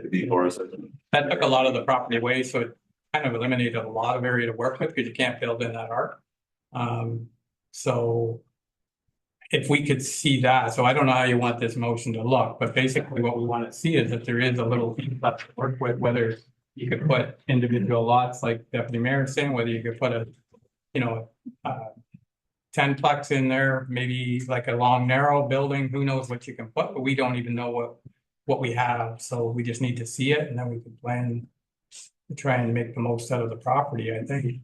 Through you, Mary, yeah, exactly. At this time, if you would like to change the recommendation, certainly council can. We just want to at least have something for staff to start with, because I come in, I've got bold ideas that I could see this property, but it's when you have a lot of those development constraints, that area can get smaller. Obviously, we have environmental constraints with the lagoon, as well as looks like some wetlands in the property as well. So when we add those sort of buffers, that area gets smaller, but a lot of the provincial legislation and the new PPS is driving these complete communities. So we see areas that communities you can walk to. So if you have, a small residential neighborhood with a recreation park beside it and maybe a trail system, that's what the province wants to see when we're looking at new development. So we've got some ideas, but we need to obviously take some information back and lay things out and see exactly what we can do. But if council wishes to change that recommendation to drive our thoughts in one direction, certainly we can do that. So the recommendation in our report is that we provide comment and that Whatever idea is gonna bring in the most money. Yeah. Most return for our land, I think would be my suggestion. You want to tell them what my next question is? Go ahead. Well, you mentioned a strip of road. I guess I was concerned when you were talking about the strip of road. Does that block the rest of the property and we can come in from Old Norwood Road then I just don't want to isolate it in terms of the balance of the lands if we went with the idea of the lots. Well, I'll let you talk to, but my understanding is if you came in from Old Norwood Road, it's quite a bit lower than what's over off the 8th line, isn't it, Travis? Like, there's a big hill there kind of in between those two squares. It kind of slopes to the west. three was where there is a hill where you just kind of come up on the soccer Yeah. field and the pinery and stuff there. If you, there's still access off of Old Norwood Road if you took access off the eighth line with all those lots. Or you may want to, Samantha may want to keep an access strip there to tie the two together. So that's something we can look at as well. So chronologically, what is the best route to go for planning? Well, that's what they're gonna bring back to us, so. Yeah. Well, can we just get the steps so I can understand the process, or is this kind of? No, like if it's, I- go ahead. If it's a long strip of property, like that's what's gonna make or break what we can do, because if we have to have 150 feet of frontage on Old Norwood Road and the lot's only 200 feet wide, we may have to redo how we're thinking, because you can only basically fit one lot or put a roadway into it so you can access a bunch of little lots maybe, but we need to see the pictures so we can see what we have, because I don't think there's enough to put. There might be for 2 lots on Old Norwood Road if you're gonna go with your 150-foot frontage. But I don't think by the picture that we've seen before, it is a long, narrow lot. It runs right across the back of all them homes that are there already. So there's 3 homes there and looked about 300 feet wide. So three, Mr. Mayor, the main reason for the report today is we've got to go through a rezoning for the Ball Diamonds anyway, the recreation park. And we just really wanted council's input on if there's something they want to see or don't want to see there before Samantha goes away to the drawing board and it starts the process. If we're going to go through one rezoning, we can capture it all under the same one. And when I say 150-foot lots, that's just my brain going to lots that are on septic and well. Yeah. If there's water and sewer down through there, then that changes the lots and makes it a lot smaller and more lots, right? So there's a fair bit of homework for us to do as staff, but just wanted your direction as much as you can give us today anyway. So like Deputy Mayor Webb said and Samantha, like, we want to know the most we can do with the property. So we need to see what's there. So however you want to word it, I think like you had it worded in the beginning there is show us what we've got and what we can get the most, how we can get the most out of the property, I think. And right now we can all just sit and look at that picture, but it's there's a lot of constraints that are going to come into that, like you said about the arch and all that stuff, or the arc that goes around there and all of the other things. So She said she had a lot of good ideas. So. yeah, I like that sounds good. We'll see. That's. Yes, through you, Mayor Martin. I think whatever you do is gonna be great, because I don't think anybody here can make a decision. That's right. Everybody wants their own little thing. You can Sam at the moment. Yeah. If it is for a subdivision, I'm just thinking Hastings, if you go down past the subway and then all of a sudden it's just weird. Is it possible for something like that to go in that section? And that's home, and I mean, their little backyards only like this. They're not huge properties. So if that's the option that this township would like to go through, do we have builders that are willing to come and build this for us? They're gonna have to see what we have. They can't tell either because right now they're blank property. Okay, but the plan to get things going comes from us. Do we have builders out there ready to build homes? Okay, so then that option is Well, yeah, but in the making? so hopefully, I don't know what they're gonna come back with. They might come back with my simple solution, and maybe this isn't, but it would be to identify how much land we have there. Identify how many lots we can get off that. I'm hoping the number that's thrown out earlier was 6 to 8. Going right now for a lot over there, I'd say is around 100,000, hopefully a little bit more. So there you go, there's 600,000 to 800,000 towards Right. our new build. With 8 new houses being added to Havelock, and we don't have to build them. Through you, Mayor Martin. So I understand that. And I mean, I think we can make some money off that to help pay for the rest of the park. But my question was, do we have builders ready and willing to come here and build? Because if we don't have the builders, we don't have people standing in the lines out in the office or whatever. it's just not gonna get done. So right now, we don't have property, so if we have something to show them, then they have something to work with. But right now, there is no building lots in our township, and that's what we're trying to create here. So- Okay, so then that's back to the same question is we have a sports field there. Then I think it should be more directed to sports field, whether it be a children's playground down in that section. Or you could put the ice rink down there, the outdoor ice rink. I mean, options like that would be, I Okay. completely agree, but the problem we're having, which is where we are now, is for the plan we have there, we don't have enough money. Right? And we're hoping for this grant, and even with the grant, we're gonna need substantial money, and without the grant, what's gonna be there is gonna be a lot less than what's in that plan. So okay, so thank you. I've ended my question. Thank you. So Travis and then Bob's gonna come up with the best. Sorry, through you, Mr. Mayor, that's the kind of conversation we were hoping for today, is to see what it is council wants before we turn Samantha loose on it. So if she'd have come back with something with residential and somebody said, I want to see an ice rink there or something else, that's the direction we're hoping for today, at least to get her steered in the right. Okay, all right. Okay, Jerry?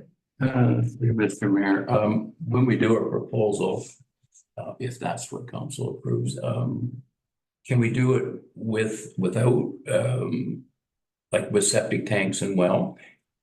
And as well as service lots to see what the different number of lots, how many we could get out of it?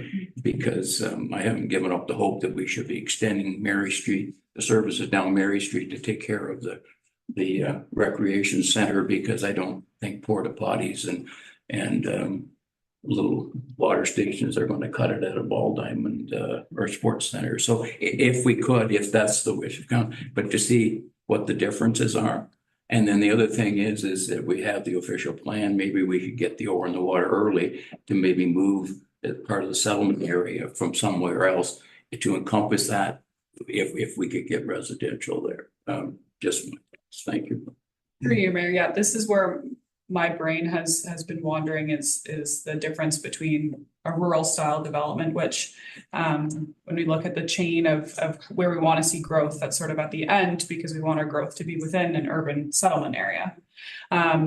So rural lots, yes, are possible, but typically the province wants to see us be pushing development within an urban area. Does that mean a settlement boundary expansion? Potentially. And these are the sort of things that staff will come back with those options and looking at.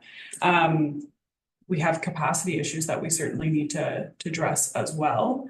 And I believe that may have an impact on the style of development, the form of development that we're able to attain. Sure, we can get more lots within an urban style subdivision. This is sort of the information that we'll have to come back with to council to show what we could and could not do in the process and what it will take to get to one style versus another. So it's a good starting point for staff to understand where we see, because we all have our visions. It's just getting there will be different for each option. So it's likely that another staff report will be a lot more in depth than this one that you've received today. Bob? I think Mayor Webb had a question. well, it's just a question around the property. The I guess northwest rectangle there, how much of that is any of that EPA house? Because it was, So northwest upward, so you can see the hatching here. that's what I'm saying. That's what's shown as unevaluated wetlands on our mapping, so they would have to be evaluated. It is seasonally wet for sure. But I'm saying, like, say that whole kind of rectangle, if I draw a line down it. Yeah. Will we be able to build in any of that? We would need an environmental study to determine. Probably not. I would, if it's swampland, it's swampland, is it not? Like, Well, then we get into our conservation authorities and really not sure. The line goes down through there somewhere, and that may very well be outside a program. yeah, I'm just getting into my familiarity with that property. As I said, that whole thing to me is pretty much unbuildable, or the province wouldn't let you build there. We got the baseball field at the south corner, hopefully get the lots in that middle kind of section. And then that whatever's left in between there it's quite sloped, I think, from, as I said, west to east. So that would have to be redeveloped. at a cost just to bring the land to somewhat level, right? Because the one piece, the eastern piece is a lot higher than the northwestern corner, so. I would say concentrate on developing the southeast, well, that whole kind of.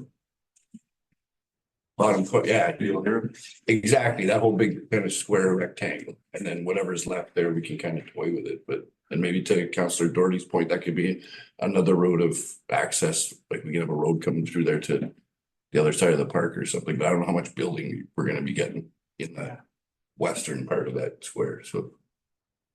I could be wrong, but. I can say she has all kinds of ideas already and was ready to attack it, so. Okay, no, thanks. I know that's about as clear as mud, so thanks for listening to us at least. Through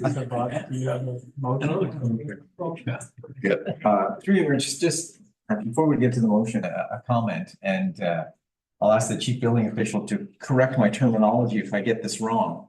But just to answer Councillor Flagler's question, do we have builders ready to go? Today, the answer is no.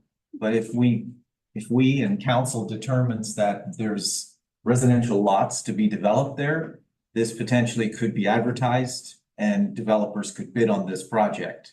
And that's how that would go. Just Okay, yeah. to satisfy No, that question. thank you. As far as the motion goes, what I have written down here is that staff is directed to identify the lands remaining from the Ball Diamond development and provide potential residential development opportunities on this property, On the balance of the property. on the balance of the Yeah. property. Fair enough. Somebody want to move that? It is that sufficient, I guess, put it. I believe so, Yeah, through yeah. you, Mr. Mayor, I believe that'll get you a drawing back in front of you that you'll be able to provide better comments on. Good, no. Okay, so we have a mover. Spitball now, that's all. Seconder for that? Authority? Okay, all in favor? Thank you. Thank you. Good, I'm gonna just take a 10-minute recess here and I've got 21 to go by. Come back in 25 after. So. You got it. All right, so we're back in open. I'll look for a motion to resume. Moved by Councillor Clemens, second by Deputy Mayor Webb, all in favor. That's carried. Okay, so we're gonna move into staff reports for information. Is there anything there that questions with regards to the building department activity report? Go ahead, Jeff. Through you, Mayor Martin. There's one commercial on there. Is that the construction at the retirement home? Through you, Mr. Mayor. No, that would have fallen under last year. I honestly would have to look up and see which commercial building that was actually for. Okay, thank you, Travis. Sorry. Yeah. Yeah, through you, Mayor Martin, maybe I can ask the chief building official to just provide an update on some of their new responsibilities. Sorry, just one, through you, Mr. Mayor, one note that wasn't on here. As of yesterday, Peterborough Public Health, November 17th, is no longer providing services for sewage systems. So now we're fully responsible for that and started as of yesterday. Okay. Septic inspections are in-house now. All in house. All right. Congratulations. And like I said, Sherry's got that out on social media. It's going to go in the Havelock rail. So we're trying to be as open and transparent as possible. And provide the best service we can for it. So. All right, then. Thank you, Travis. Property tax credits. Regards to the late payment charges. Comment on? Well, I don't know if you were through, Mr. Mayor, yet. Just I think everybody's aware that September 30th was the National Indigenous Day. And it was also a day for payments on our tax bills. Unfortunately, any of the ratepayers who paid their tax bill on September 30th might have been charged with a late fee. So graciously, our treasurer and his department are granting refunds to all those who might have been hit with a late fee on September 30th. So I know it was quite onerous. I think the number on here was what, line over 2,000, I think. 2,000. For each share, it was 297. Oh, it's $3,000. Oh, yeah, no, we don't, 297 people. Yes, through you, Chair, it was around $3,000, about 297 people. As I said, apologize to the public, thank the Treasury Department for all their work in clearing this up, and hopefully this will be the last we hear of it. So thank you, Lionel. And Caleb. Thank you. Okay, next to reports, we have 3 reports there with fire engine summary for August, September, and October. Any questions? I don't know whether Ray's on or not, but is he? Yeah. The question I have is, in all 3 months, am I or are we to assume that the deputy fire chief didn't go on any of these calls? Through you, good morning, everybody. Through you, Mayor Martin, I would have to go back and look through the call sheets. These are just the calls that were paged out to us. The other sheets I give you when we're enclosed is the calls that he responds to.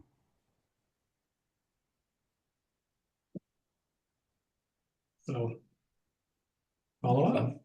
So he didn't go to any of them, or he did? He would have gone to some of these calls, yes, but I would have to go back and look through to see which ones he actually responded to. But yes, he did respond to these calls. This is more of a general update on the calls that the department had. Right? Yes. Thank you. Okay. All right, and the social media,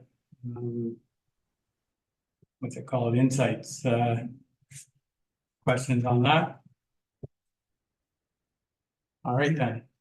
So with that, I'll look for a motion if we receive the staff report from the Sorry, I just, sorry, I don't want to drag things out. Just a question around the social media insights.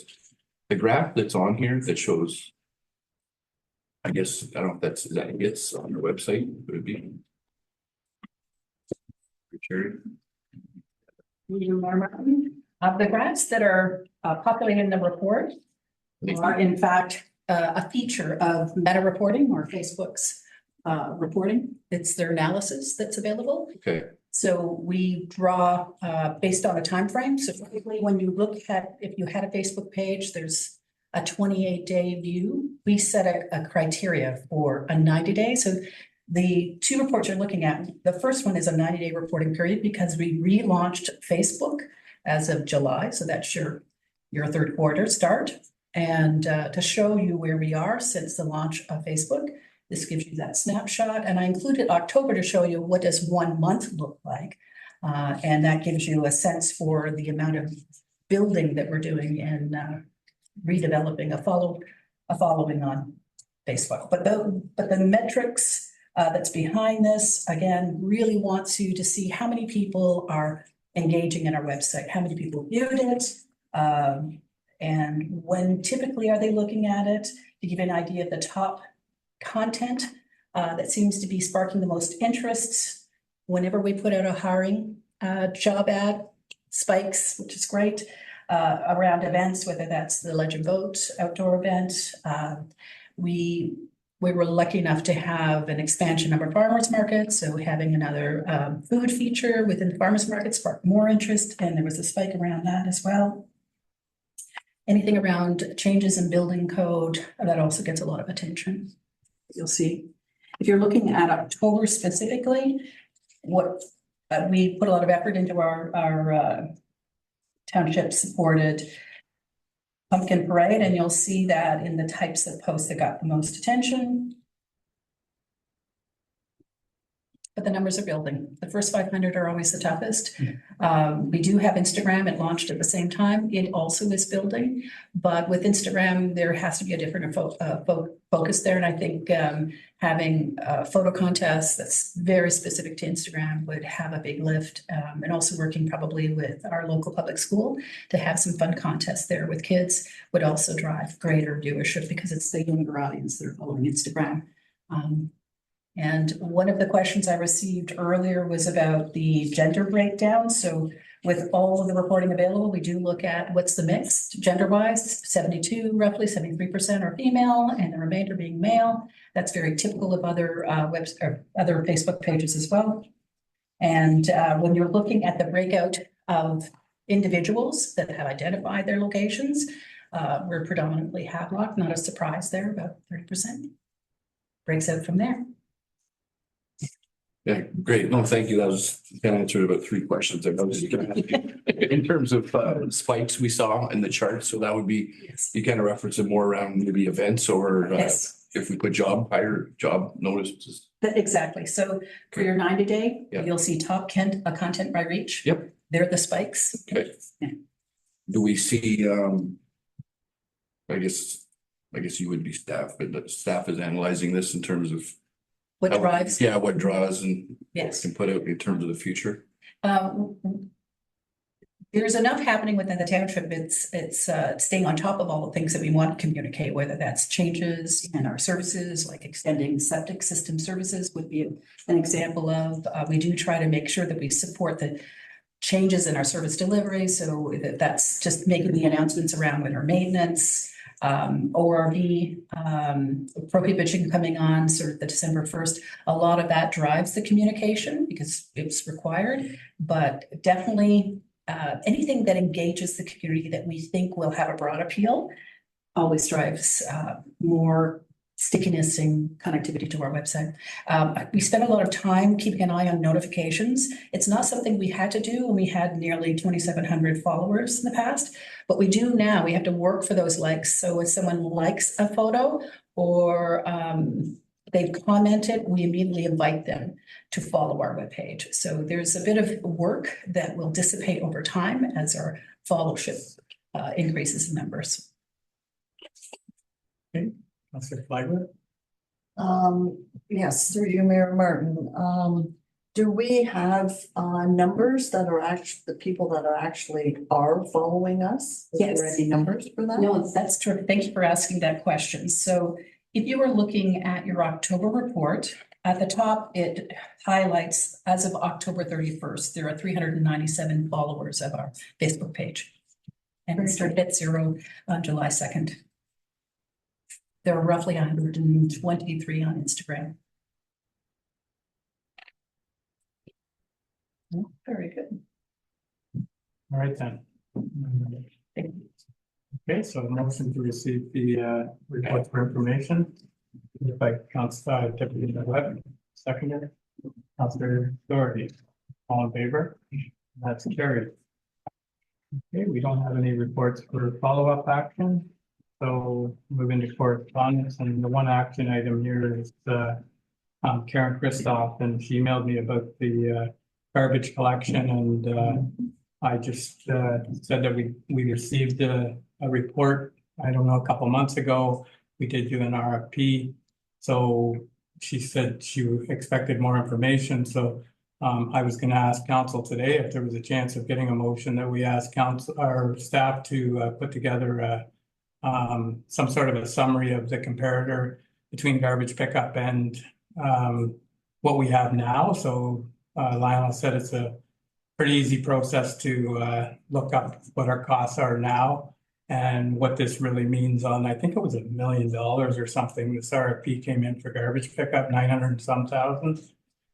So I just wonder if council would make a motion that we ask staff to give us a more thorough report on why we didn't go with we just received the report for garbage pickup. So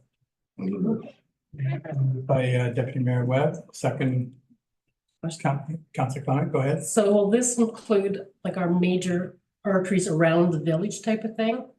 So the RFP was for the whole township, so Okay. this will just be a comparator of what we're paying now and what that came in at, just to get an understanding of why it seems too expensive. Okay, that's fine. Yeah, no, I'll second. At first blush, it's expensive, but it's expensive what we're doing now too, so it'd just be a comparator. Yeah, that's fine. Okay, so I'm moving a seconder for that. I'll look for any questions around that. Go ahead, Beth. Through you, Mayor Martin, will the report coming back tell us how much each person is gonna be paying, or? Yeah, I think you'll be able to get it out of that report. I guess that's what I would hope, is we can see what the So that would be an the full increase cost for would be. resident? Is that gonna Well, be we an really increase didn't for go us? with it, so it would make it would help people understand why we weren't thinking of, we just received it. It'll help people understand that it looked like $1 million to do it. Right now, I heard we're paying around 500,000, so that's a $500,000 increase. So it's just to have something more than just the report that came with us. Okay, I get that the increase, there would be a bigger increase because you're doing the actual Whole base of the whole township. My question was, is the garbage pickup going to increase for the residents of Havelock? We already pay the 500,000 out of our taxes. Am I gonna get an increase next year in my taxes because now you're picking it up outside? We aren't picking up outside. This is just a report to explain why we Okay, didn't. thank you. Thank you. Okay. This is just a report to understand the costing and completely, instead of just a report back of what it was gonna cost. Jerry? Were you done? Sorry. Yes, I am. So, did we not do that when we considered the RFP?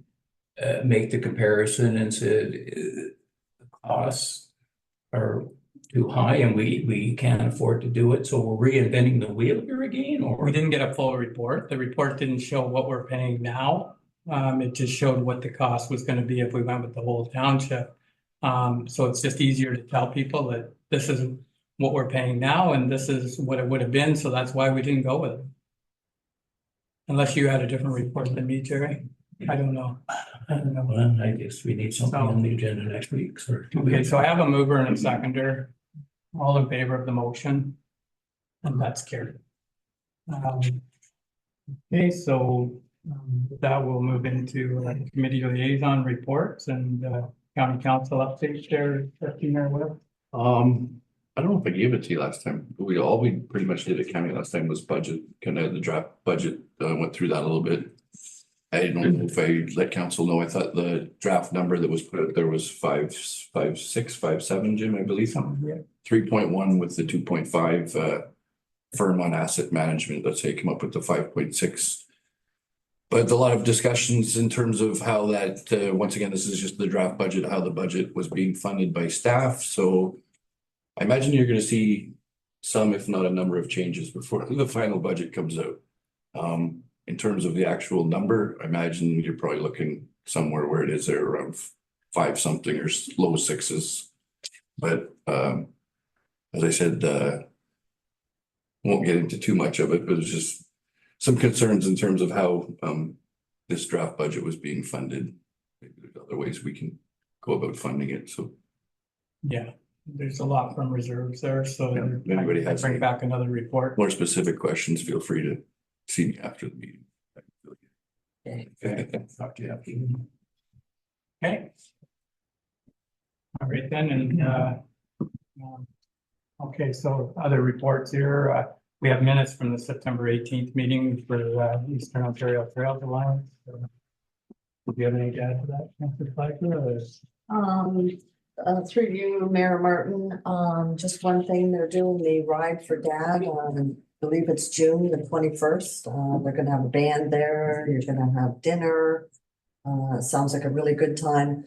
I did bring cards here at the township, so it is at the front desk. I believe that's where the lady put them. I don't want to say the wrong lady's name, which I sure will. But anyway, that is what they're looking. I also have a copy through the internet, which I can send if you would like that posted on the website.